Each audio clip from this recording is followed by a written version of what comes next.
नमस्कार।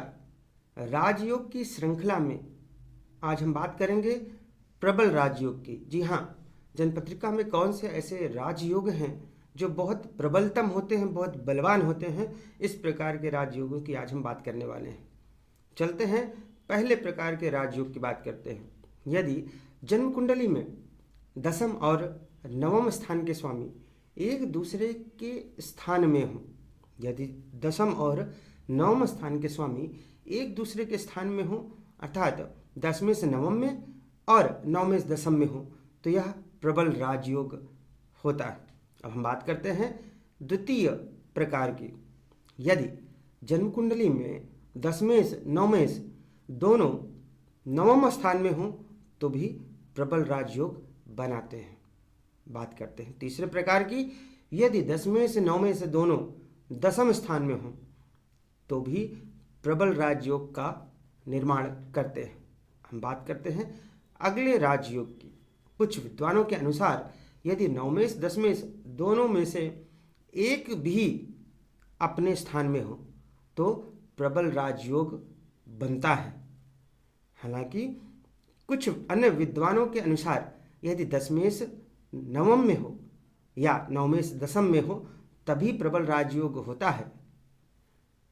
अब इसमें भी मतानुसार दसवें से किसी भी त्रिकोण में हो और नवमें से किसी भी केंद्र में हो तो भी राजयोग का निर्माण होता है।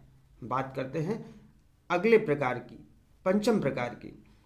केंद्रेश त्रिकोण में हो और त्रिकोणेश केंद्र में हो, यह एक योग हुआ। केंद्रेश त्रिकोण दोनों केंद्र में हो या त्रिकोण में हो, यह दूसरा योग हुआ। केवल केंद्रेश त्रिकोण में हो अथवा केवल त्रिकोणेश केंद्र में हो, यह तीसरा योग हुआ। अब बात करते हैं हम छठवें प्रकार की। यदि दसमेश का नवम या पंचम किसी भी त्रिकोणेश से संबंध बन रहा हो तो राजयोग कारक होता है। पाराशरी में शब्द है बलि केंद्रनाथ। इसका टीकाकारों ने यह अर्थ किया है कि चतुर्थ की अपेक्षा सप्तम, सप्तम की अपेक्षा दसम बलवान होता है, इसलिए दसमेश को हम राजयोग में अधिक प्रबल मानते हैं। किंतु इसका दूसरा अर्थ यह भी है कि यदि किसी भी त्रिकोणेश का बलि केंद्रनाथ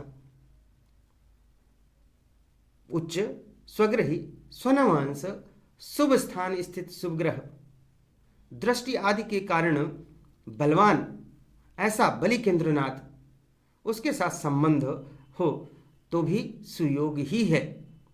इस मत के अनुसार यदि बलि केंद्रेश का संबंध नवमेश से हो या पंचमेश का बलि दसमेश से संबंध हो तो भी विशेष राजयोग का निर्माण करते हैं। बात करते हैं हम सप्तम प्रकार की।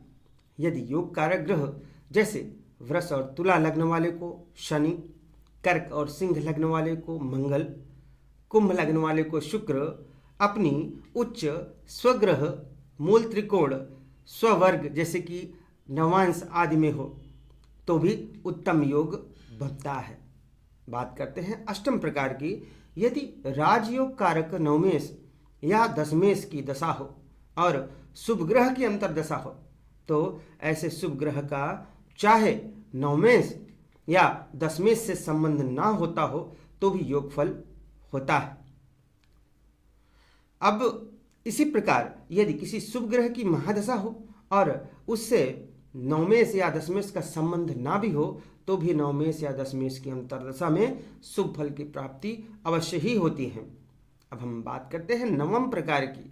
जो ग्रह स्वयं पापी भी है, अपने दशा काल में यदि योग कारक से संबंध रखते हों तो भी उन योग कारक ग्रहों की अंतर्दशा में योग फल देते ही हैं।